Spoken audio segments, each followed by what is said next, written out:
Hi everyone, welcome to another episode of Recruitment Elevate. I'm so excited about today's conversation because I think with the job market, with job searching, it's been such a tough time for a lot of people, whether you're a graduate or you want to change, or with the pandemic. I mean, a lot of people have been laid off.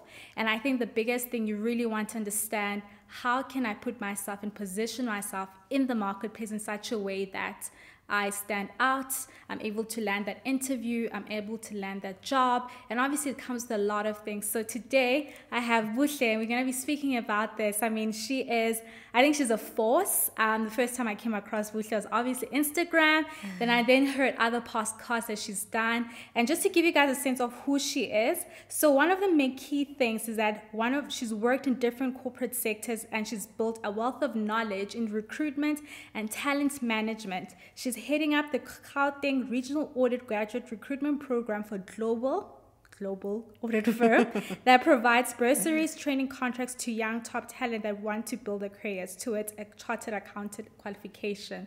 So welcome to my podcast. Thank you, Ayana, for having me. I'm super excited to be here and finally meet you. I've literally, and it's so weird because I definitely have a different sort of interest towards your career and your life, and I was just like, I need to talk to her one day in my life, definitely some gems that she can impart with me. I think it's gonna be so awesome because I think with obviously being you being in the industry and having worked so many years, and you've sort of learned to some of the things that people get wrong, people get right, and I hope that anyone that's listening will obviously get to learn that, and I think you're going to bring so much insight and so much wisdom to this, and I knew that you were the perfect person.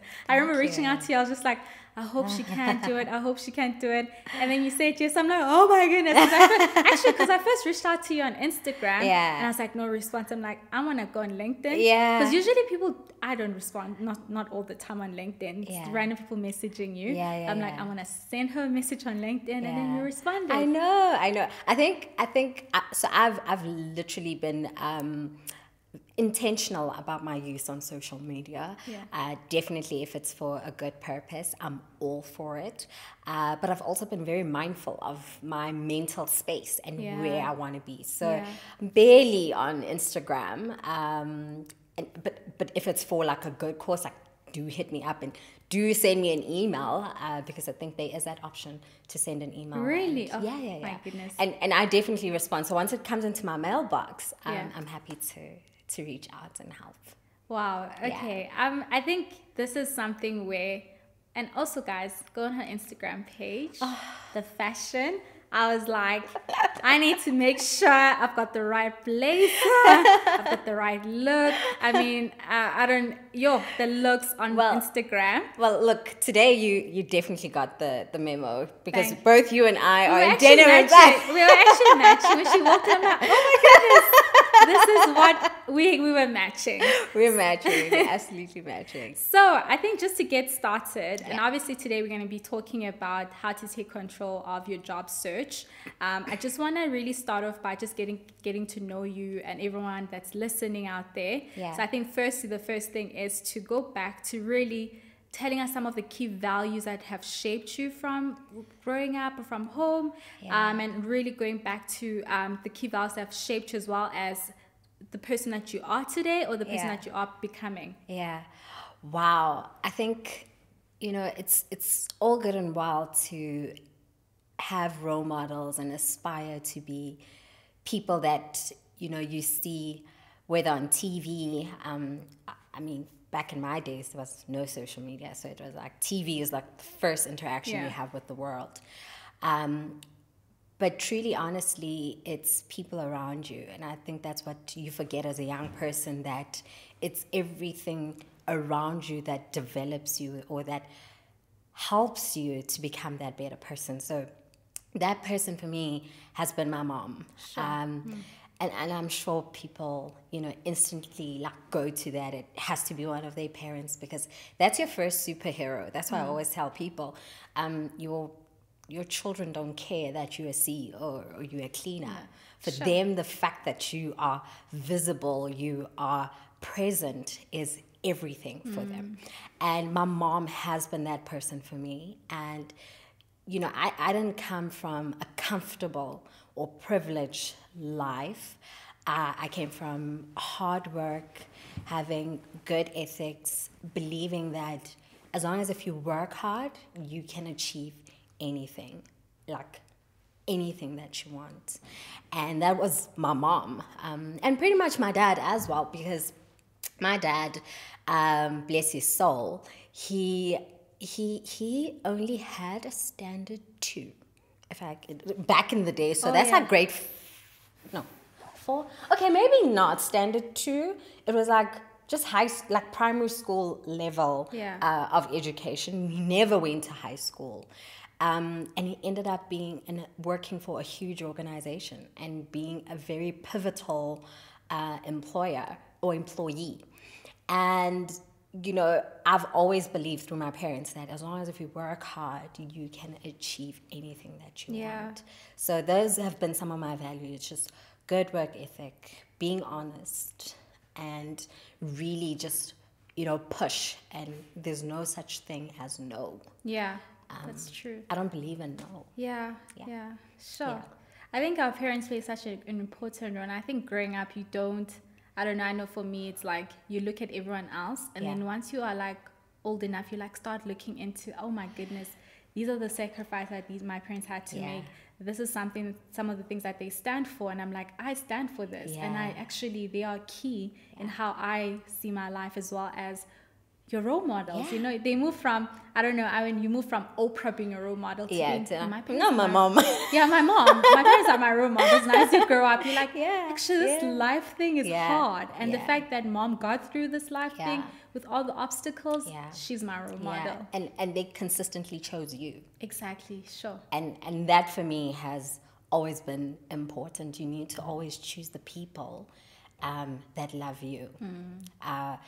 And trust me, I've only gotten to learn this in this pandemic. The pandemic has really brought so many things for me in the forefront. You know, you always give of yourself, but you notice that people don't give as much as you give, you know. But your family does, and you don't take count or take stock of that, because it's something that you expect. It's like, you have to be there for me because you're family. But they actually choose. They choose you over and over again. Sure. That's so good. I think then just going into your career now, and just maybe taking us back to how you got into your career and sort of your career progression and just your overall journey and everything. My career chose me. I love that. I love that. It really did. It really, really did. It chose me before I chose it. And I'd like to think of it as a calling. Sure. It's not something that I instantly wanted to do. I think if I could, if they say go back, I would have gone back and been an actress. Really? Really? Yeah, absolutely. I was actually, can I tell you, I was telling my husband at the time, I'm actually catching up on all the local soapies, like Gomara, Legacy. And I'm like, babes, I think I should just go audition for one episode. Just to say I did it. Just to say I did it. Just to be a one-year-old. You know, in my entire journey at school, in all the productions we've had, I've always won awards. I've always felt at home being on stage. And she may hate me for saying this, but Kanye Mbao was in the same school as me. I won an award, she didn't. And that's why she always remembers me. And she's like, yeah, Metro Madala. I'm like, hey, because I won that award. That, you know, but, you know, you always think that this is what you want. But I feel that where you're meant to be, it will slowly redirect you. And that's why I say that my career chose me. I was in my first year at UJ, and unfortunately my mom didn't have any funds for me to continue to complete my qualification. And it was probably the most devastating thing I think I personally went through, as opposed to my parents' separation or divorce. And I couldn't believe it. I was like, well, why me? Why not someone else? You know? And my mom would always say, well, you're human and you need these sort of experiences, but it's going to be for the best for you. And I didn't get it at that time. And I slowly started getting into the job market, and I would speak to anyone who is willing to listen to me to say that I'm looking for a job. At the time, I think, there wasn't a vast amount of technology in terms of looking for a job. I think we had Career Junction, and I was on Career Junction probably every day trying to apply for something. And eventually someone connected me and they were like, oh, they're looking for a receptionist. And that's how I started. Sure. I started up as a receptionist. Wow. And, I think I was too damn good to be a receptionist. And they also knew it. And I knew it, that I was too damn good, And I slowly started building up. Getting myself mentors. I didn't even know at that time that I was a mentor, but I used to look up to people who I saw were doing great things, and I aspired to be like them. And I moved into more of an HR assistance role, and everything that she gave to me, I learned and did better, 1,000 times better. And she entrusted me so much with anything that an IT manager saw my potential and was like, oh, I also want Buhle assisting me, because it was a small organization. Yeah. And I would, use the little bit of money that I had to fund my studies on the side through UNISA. So I was doing double. Yeah. And that's why I respect people who work and study full time. It's hard. It's hard.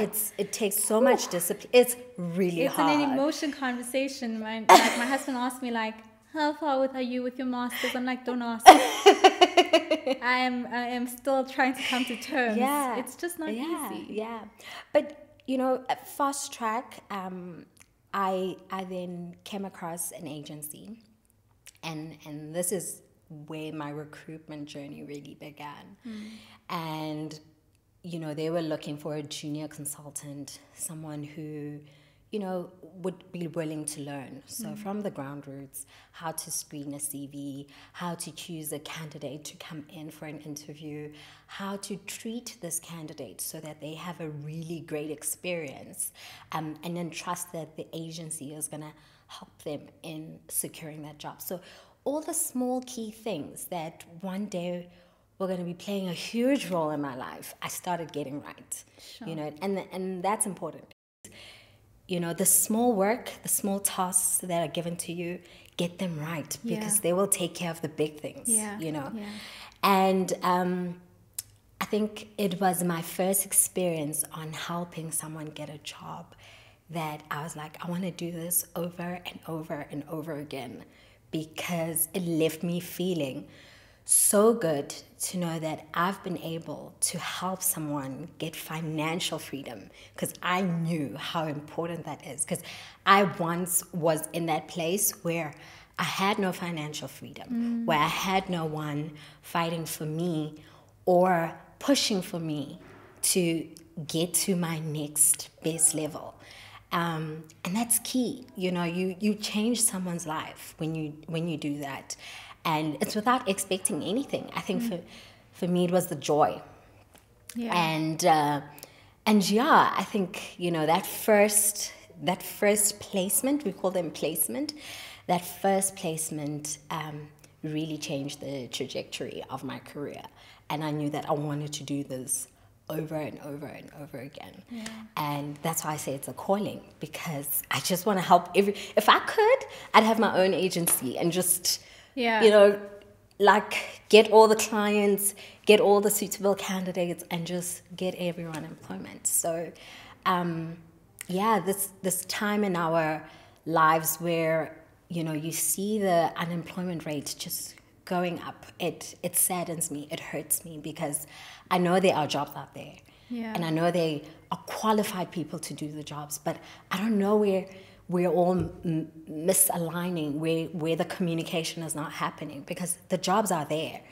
The skills are there, but they're not merging at the right place. So, Sure. And I think just going back to, currently what you are doing, a lot of it is, bursaries, part of providing bursaries and training contracts. And I think with the in unemployment rate, a lot of the people in South Africa that are unemployed are youth. Yeah. And part of what you do is working with young people, you know. Yeah. And so how's that experience in that? Oh, I love working with young people. Yeah. Young people they're beyond dynamic. Oh. They are a force because they're not scared to challenge the status quo. They're not scared to give their thoughts. It's unfortunate that sometimes the environment that we are dealing with doesn't allow them the opportunity to. But I think young people in this country are they're so dynamic. They're not scared. Yeah. You know, if I go back 10 years ago, man, we were scared. And I think about how I think we were scared Yeah. while I'm still like in the young Yeah. But imagine, I look at the next generation of young professionals entering the space. They're going to be less scared than what? Because, you know, when you guys look at maybe people that went after you are like, oh my goodness, you guys are so bold. Yeah. You could never do things like that, Yeah, you know? yeah. And I think that is so important, especially when they can see you taking ownership that I own my space, I'm meant to be doing this. And a lot of that is part of like just really understanding your job description. And I think you also look at why other young people do well within that space. So why other people do well is because of that ownership that they might take within that workspace. Because I always say that, especially with Black professionals, when you're entering that space, you always feel like you still To prove yourself. you need to prove yourself, but you feel like you're not at home. Yeah. You still have to be like, I can't put my feet on the table. You- While the others can be walk in and like you're still like trying. You're still scared. You're still scared, and Yeah. so I think Yeah. the more we grow and we more progress, we'll see a lot of shifting and changing with young professionals that are entering the space. Yeah, I think for me, the other thing that I've also realized is that, you know, with the Gen Z or the millennials, as we call them, the reason why I love that they're so bold is because I'm in a position where, you know, our senior peers who are obviously in those high decision-making positions give you such a hard time, and you still sit in that scared, like, I have to prove myself, I have to prove myself. And a young person comes in and is like, I actually don't have to prove myself, I've already proved myself. I just need the opportunity to showcase myself. Sure. And I want to be that individual that allows that, because I know the experience of having someone close opportunities for me or don't take the lift, the elevator down for me to get on. I literally want to get to the top and take the elevator down so that the next generation of bold women can come up and start shaking things at the table, you know, because that's the opportunities that they need. And I want to create those opportunities where I leave the door open and say, you know what, get in. If there's no chair, bring a chair. Yeah. And get in. And even if you're not saying anything, hear the conversations, because those conversations make such a huge impact, make such a huge difference. Yeah. So I'm at that place.